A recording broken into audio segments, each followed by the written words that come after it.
Hello, my name is Gurunath Bandyodekar. My presentation topic is on risk and efficiency financial ratios. Now, first one is risk ratios. The risk ratio is also called as leverage ratio.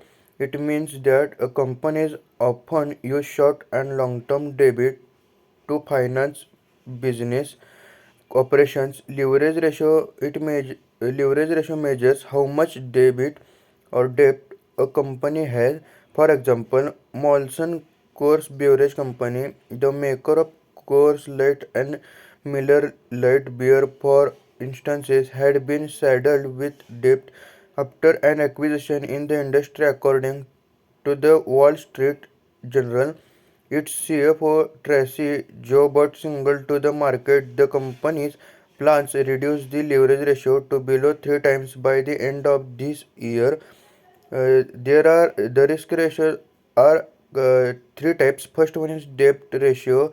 Debt ratio is calculated by total debit divided by total asset.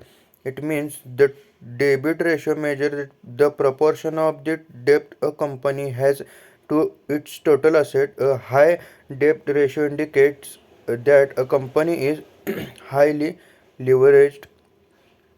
A second one is debt to equity ratio. It is calculated by total debt by total equity.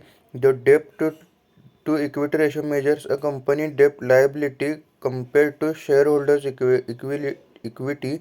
This ratio is important for investors because debt obligations often have a higher property if a company goes bankrupt. Third one is interest coverage ratio. It is calculated by operating income divided by interest expenses. It means a company generally pay interest on corporate debt. The interest coverage ratio shows if a company revenue after operating expenses can cover interest liabilities. Now, advantages of leverage or risk ratio. First one is the cost of increasing the leverage ratio arise from foreign economic growth. Bank could pass on higher equity funding costs to borrowers, resulting in less investment. Second is the benefits of increasing the leverage ratio include a reduction in the likelihood and adverse effect of a banking crisis, powerful access to capital, and last one the ideal for acquisition by buyouts. Then disadvantages of risk ratio. First is risky form finance, then more costly, and last one complex. Then next second type is efficiency ratios. The efficiency ratio shows how efficiently a company uses working capital to generate sales. And efficiency ratio can calculate the turnover of receivable, the repayment of liabilities, the quantity and usage of equity, and the general use of inventory and machinery. This ratio can also be used to track and analyze the performance of commercial and investment banks.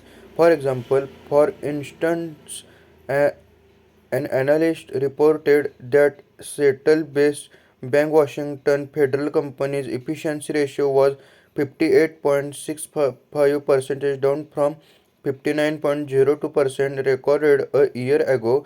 A fall in efficiency ratio indicates improved profitability. The efficiency ratio has uh, some types. That first one is asset turnover ratio, which is calculated by net sales divided by average total assets. It means a company use asset to generate sales. The asset turnover ratio measures how much net sales are made from average assets.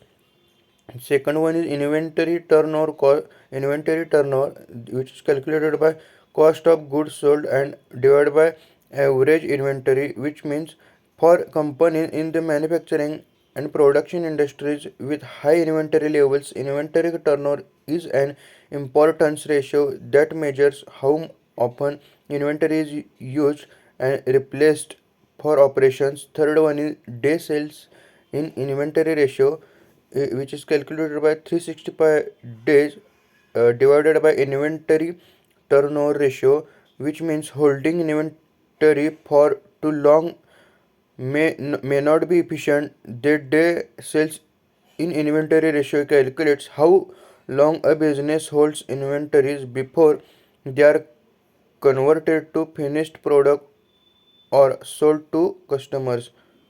Thank you.